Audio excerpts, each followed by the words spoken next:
আসসালামু আলাইকুম। আজকে আমরা তাপগতিবিদ্যার উপর আলোচনা করব। এমসিকিউ প্রবলেমগুলো নিয়ে আলোচনা করব। মূলত এটি হচ্ছে এনটিআরসিএ ফিজিক্স লেকচারার বা স্কুল পর্যায়ের পরীক্ষার জন্য এটা প্রিপেয়ার করা।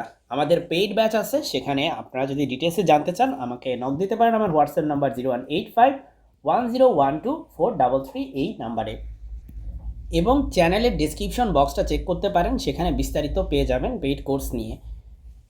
একটি সিস্টেমের অভ্যন্তরীণ শক্তি শুধুমাত্র তাপমাত্রার উপর নির্ভর করে, এটি কোন গ্যাসের ক্ষেত্রে প্রযোজ্য?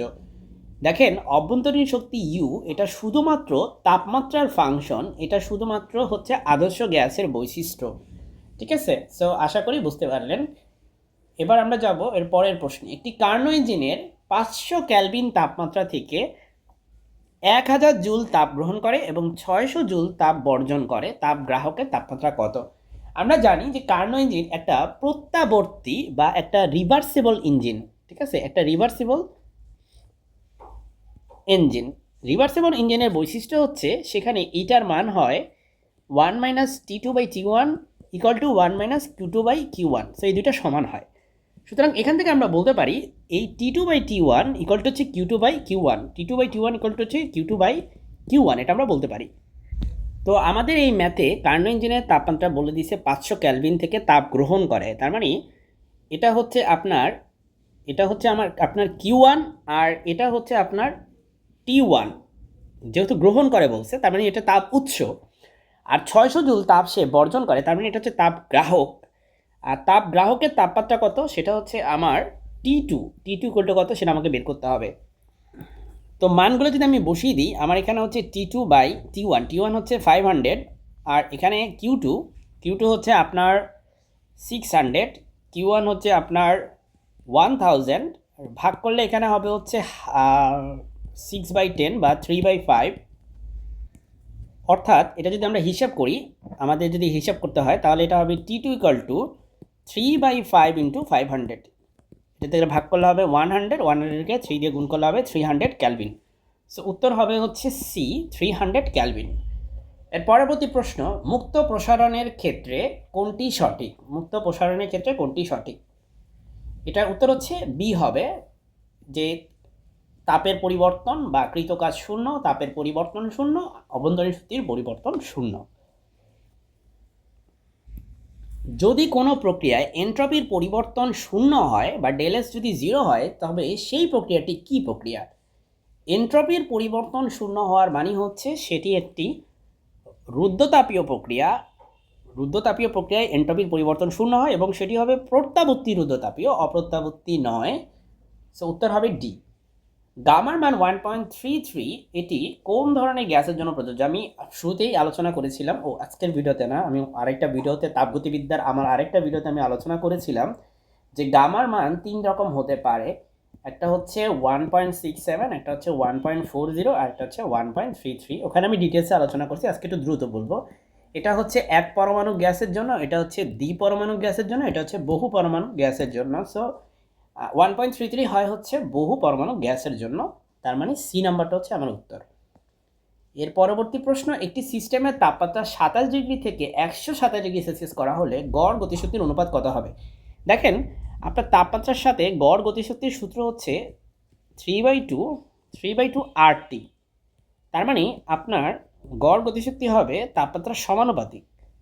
তাহলে আপনি একটু খেয়াল করেন, এই 27 ডিগ্রি সেলসিয়াস মানে হচ্ছে 300 ক্যালভিন, আর 127 মানে কি 273-এর সাথে 127 যদি যোগ করেন, তাহলে আপনার হবে, এটা হবে হচ্ছে 400 ক্যালভিন, তাই না? 400। তাহলে আপনি একটু যদি হিসাব করেন যে EK2/EK1 = হবে T2/T1, এখান থেকে লিখছি আর কি। তাপমাত্রার পরেরটা হচ্ছে কত, 400, আর এটা হচ্ছে কত, এটা হচ্ছে 300।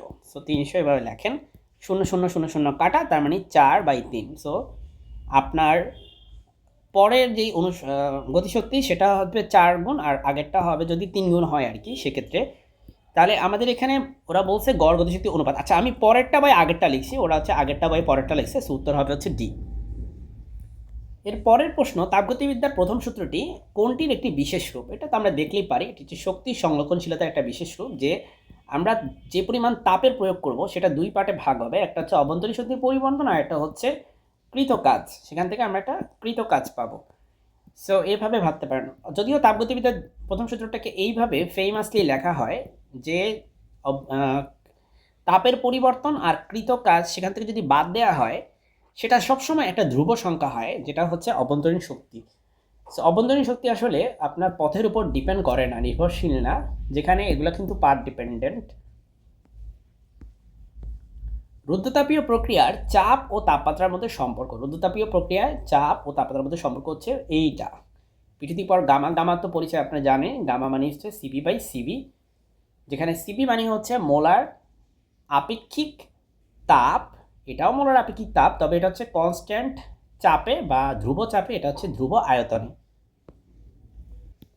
তো এখানে এটার উত্তরও দেওয়া আছে।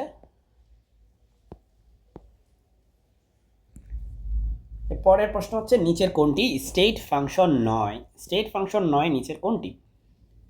ওয়েল, এটার উত্তর হচ্ছে কাজ, এছাড়া এনট্রপি, অভ্যন্তরীণ শক্তি, এনথালপি, এগুলো হচ্ছে স্টেট ফাংশন। কার্ণচক্রের পিভি লেখচিত্রের ক্ষেত্রফল কি নির্দেশ করে? আমরা যদি একটু কার্ণচক্রকে এঁকে ফেলি তাহলে মনে হয় ভালো হয়। এটা হচ্ছে একটা কার্ণচক্রের ইন্ডিকেটর গ্রাফ, যেখানে আছে আমাদের ভি আর এদিকে আছে হচ্ছে পি। সো এদিকে আছে ভি, এদিকে আছে পি। গ্রাফটা দেখতে এমন হয় যে প্রথমে আমাদের স্টার্ট হয় একটা নির্দিষ্ট তাপমাত্রা থেকে, দেন সেই তাপমাত্রাটা কমতে থাকে, দেন এখানে তাপমাত্রাটা ফিক্স থাকে, যাই হোক, তারপরে হচ্ছে এরকম হবে, এরকম হবে, দেন এটা আবার ব্যাক করবে, দেন আলটিমেটলি আবার আগের জায়গায় চলে যাবে। সো আমাদের যেটা হয়, আমাদের শুরুতে স্টার্ট হয় হচ্ছে এখান থেকে, এভাবে যায়, এভাবে যায়, দেন এভাবে, দেন এভাবে। তো এই প্রথম যে ধাপটা, এটার নাম হচ্ছে সমষ্ণ প্রসারণ, কারণ এখানে আয়তন বাড়ে।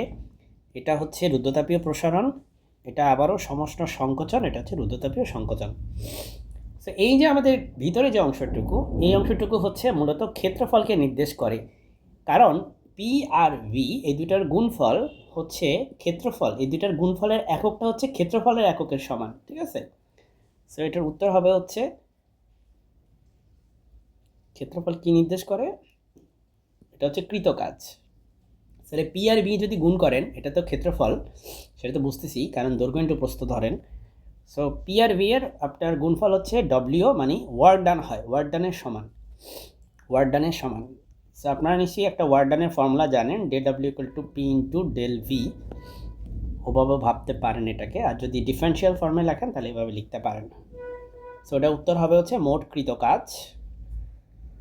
এই মোট কৃত কাজের উপর আমার বেশ কিছু ভিডিও আছে, আমার চ্যানেলের নাম হচ্ছে অনার্স ম্যাথ ফিজিক্স। এই চ্যানেলে, অনার্স ম্যাথ ফিজিক্স চ্যানেলের নাম, এই চ্যানেলে থার্মোডাইনামিক্সের বেশ কিছু ম্যাথমেটিক্যাল প্রবলেম আছে এই ইন্ডিকেটর গ্রাফের উপর, আপনারা সেটা পেয়ে যাবেন।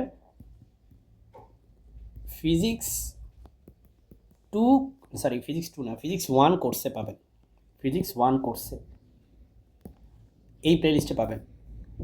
সো আজকের ভিডিওটা আর বড় করবো না, পরবর্তী ভিডিও দেখার আমন্ত্রণ রইল, চ্যানেলটি সাবস্ক্রাইব করে রাখবেন। আসসালামু আলাইকুম।